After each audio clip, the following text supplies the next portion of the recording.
not hillbillies, if you want to be friends, mountain people. And getting to know them isn't easy, especially now when things are stirring in the mountains of Tennessee. I found them enormously generous and hospitable, but very suspicious at first. Very suspicious indeed of strangers and cameras and things they weren't used to. And in fact, a Canadian filmmaker was shot around here a couple of years ago. So Mike Clark acted as our guide, a man deeply stirred by the poverty and isolation of his friends. I once asked him why he'd come back to help the mountain people when he could obviously have got himself a good job in town, and he replied, anger.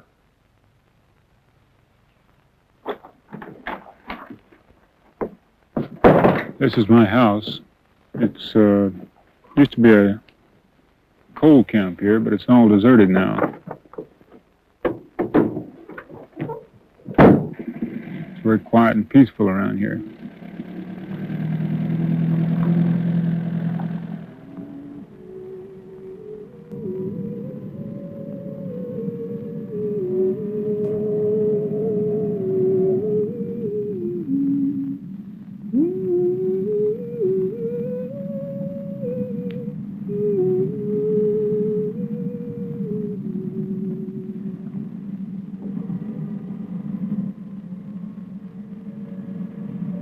I was raised east of here in the high mountains.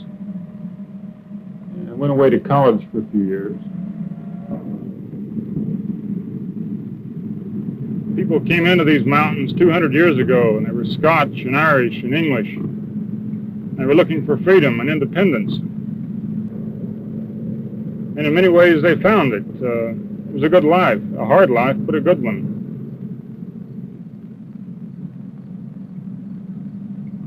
About 60 years ago, big industry began to move in.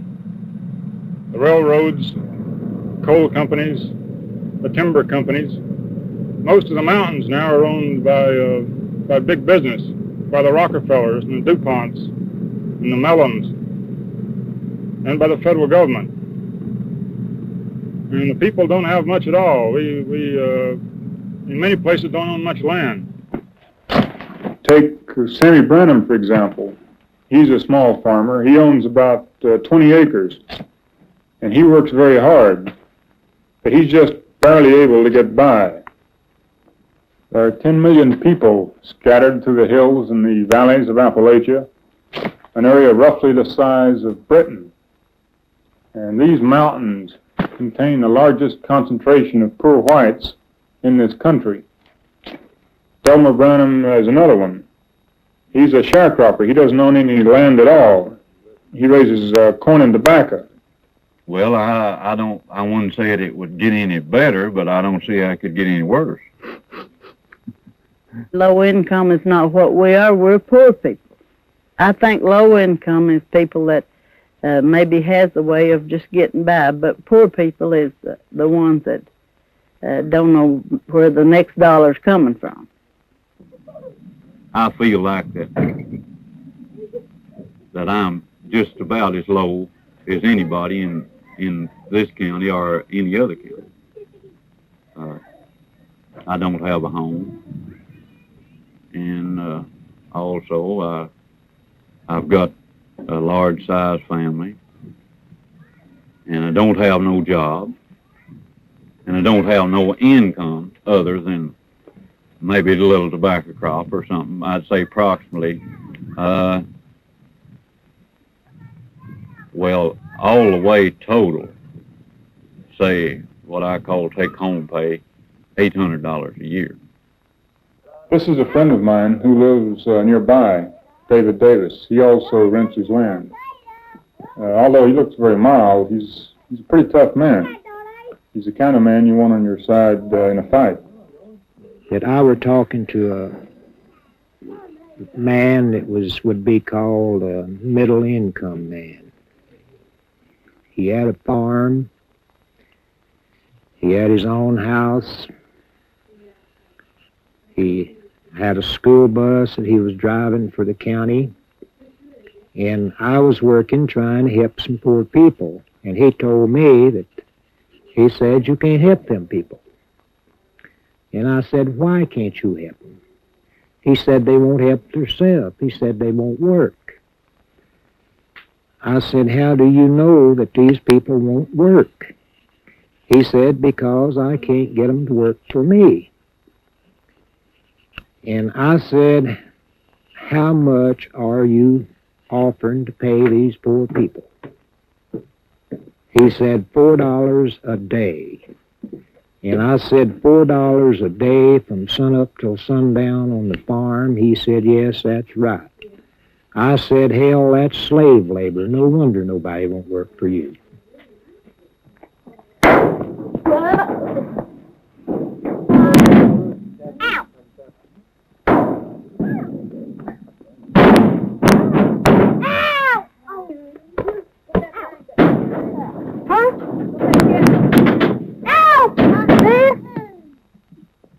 If I had no horse to ride, I'd be kind of crawling up and down this rocky road, a-looking for my darling. Swing and turn, Jubilee, live and learn, Jubilee. If I had a needle and thread, fine as I could sew my true love to my side, and down this road I'd go. Swing and turn, Jubilee, live and learn, Jubilee. The higher up I've the got cherry some bad tree, right clotheslines grows that the I fixed cherry, them myself. the more you Hung their have clothes to down. tell, the quicker she will marry. That's Gladys, Delmer's wife. Jubilee, live and She's learn, got 12 kids to Jubilee. feed on $2 or $3 a day. Some folks come on a Saturday night, some folks come on Sunday. If you give them half a chance, they'll be back on Monday. Swing and What about your family, Gladys? Jubilee, What are their live names? and learn, Jubilee. You really want to know? Yeah, come on now. Yeah, tell me. Isabel, Phyllis, Malcolm, Bobby, Sharon, David, Cynthia, Darlene, Laura, Georgia, and Jimmy, and Donald. Swing and turn, Jubilee, live and learn, Jubilee. You have to teach him how to wash when you get hooked up with him. I'm not hooking up with him. That's why John took her thing. Oh, John, please. I got her up this morning, kind of early, though. I called her 2 times, and the second time I called her, here she went back with the covers, pretending she was just out of the bed, and I go back to the kitchen and finish breakfast. How many hours a week do you think you put in on that, over that machine? Well, let me figure just a little. Unbelievable. I'd say 28 to 30 hours a week. Believe it or not. And not too much time over the ironing board, though, because a lot of things, if I bring them in,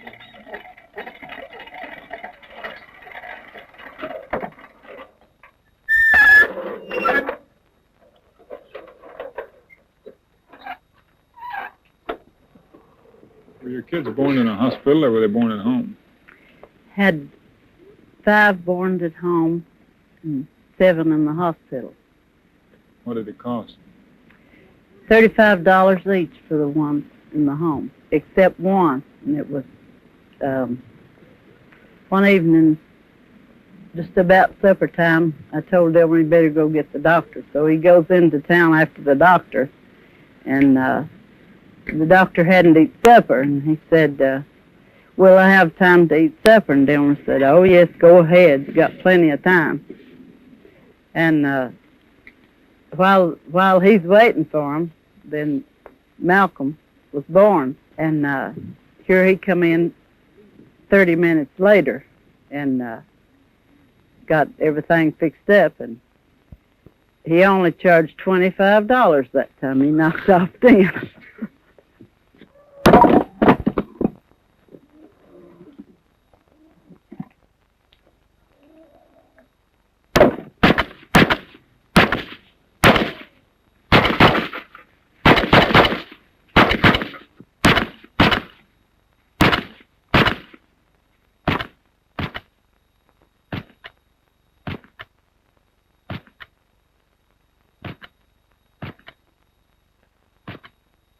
I guess you could say that we are a violent people, that we've always tried to solve our problems with a gun and a knife.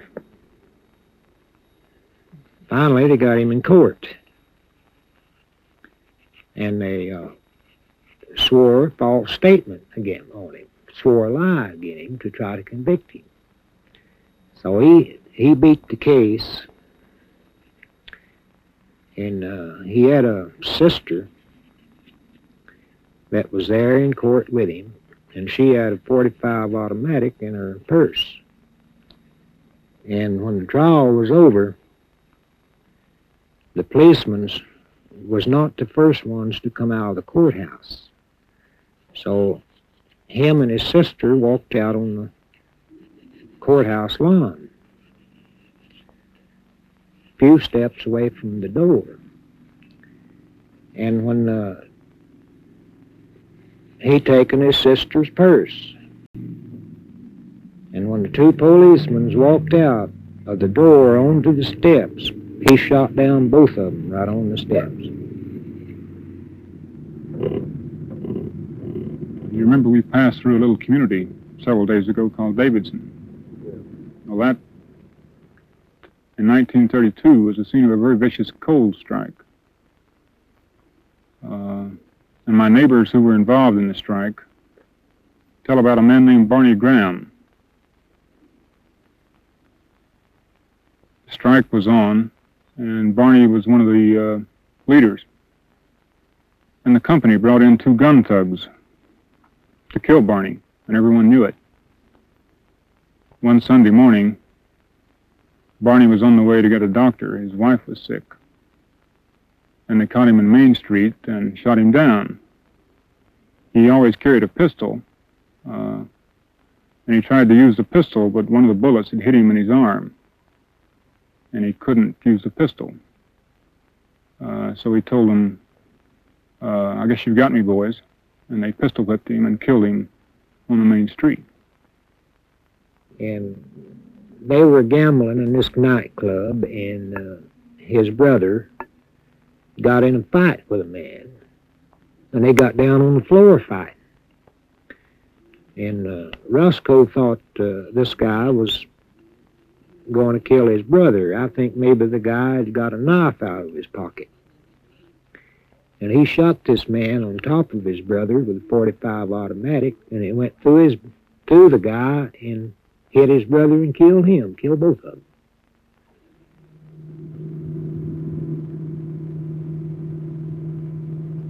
So that's the kind of climate we have in the mountains. Whether or not our problems here of poverty and jobs and individual rights can be solved without violence, I don't know. David Davis and I think they probably can't, but most people here wouldn't agree with us.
That we felt like if we all got together and stayed together, we could accomplish these things, that the poor people could, make a way for themselves and not have to look to the higher income for a way of living.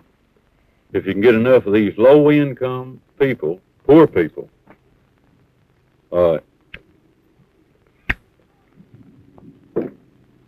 together, you can get just about anything you want now. People's going to have to wake up. When a group of people, a number of people, sticks together, you can't do nothing with them.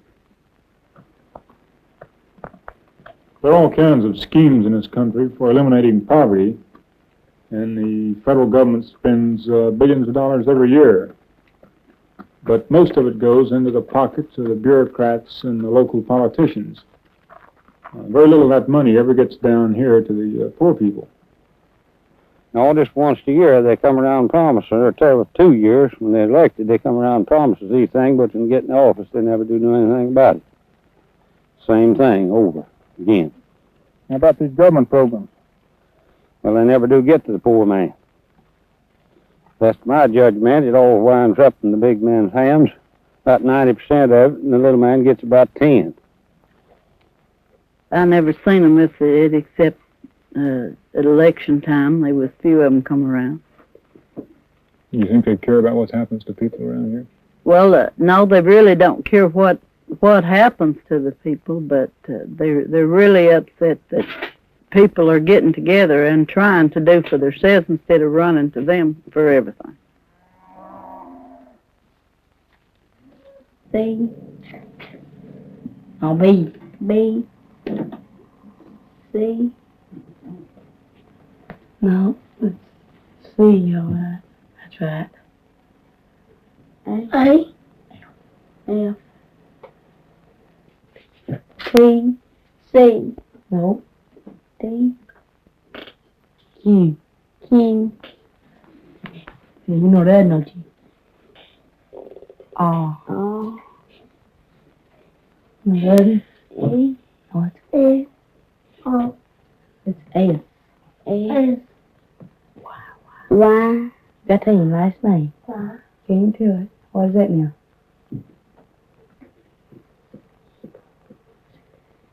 Sybil. Can't say it, can you? A lot of people in the mountains can't read and write.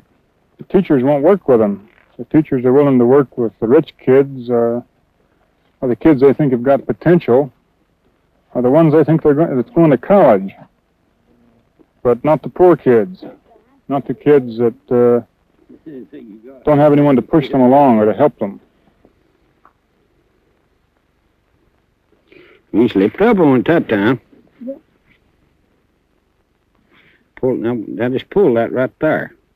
And pull this end through. Pull it down like that now. Now you need to pull it just a little tighter. You pull on this string and place that over there.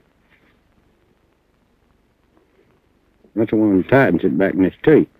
That done very well. That'll stay, I guess. Sometimes it takes a little more time for some fellas than it does others to learn. While you're young, it's time to learn. So when you get old, well, you get busy at something else and you won't have the time to learn. But now, when you get about 15 years old, you need to be scratching out of that lesson. Many of the mountain schools are really horrible. A lot of the kids can't read and write. Over half the kids who start school don't finish. In this county, there's a special room for slower backward children, which the teachers call the nutty room. And there have been all kinds of scandals throughout the mountains where funds for children's hot lunches or for the school programs have been diverted into politicians' pockets.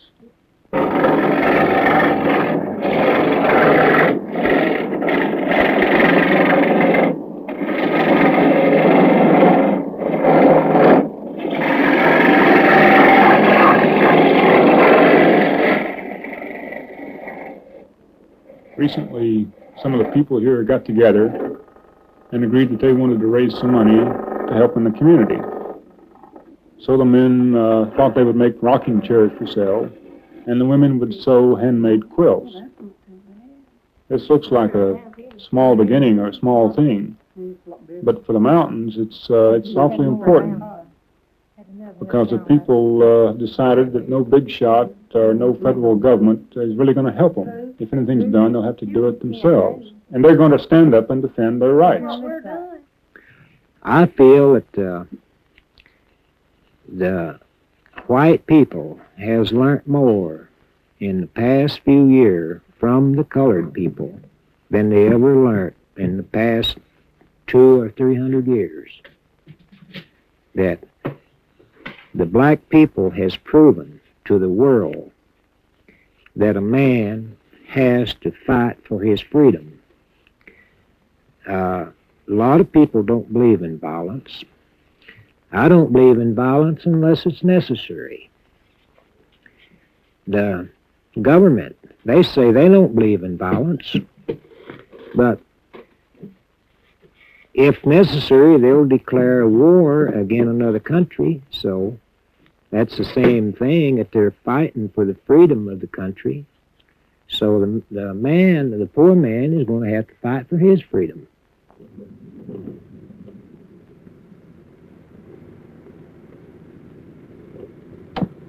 1970 model Chevrolet at J&J Chevrolet Company in Gainsborough now. I want to say to you people everywhere, you ought to see that crowd when we say we believe in cleanliness and decency and law and order, and we support the police. And folks, we support the Pentagon, you know. It's a strange thing when you say you're in favor of a strong military stance.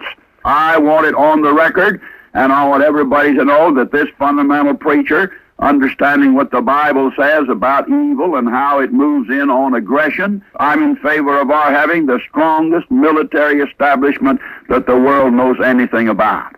And last night, ladies and gentlemen, out there in western Pennsylvania, Franklin, out in the cow field, the Cannon Farm, and we had a great time last night. And I think one of the most thrilling moments was, while I was speaking, ladies and gentlemen, 5 deer came out of the woods and stood back there, and they wiggled their ears, and they bowed their heads, they said amen to victory, and they went back.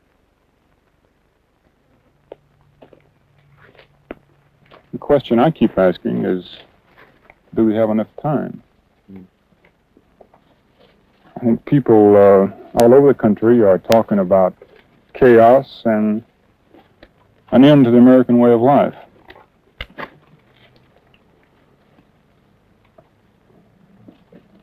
I don't know. I just don't know.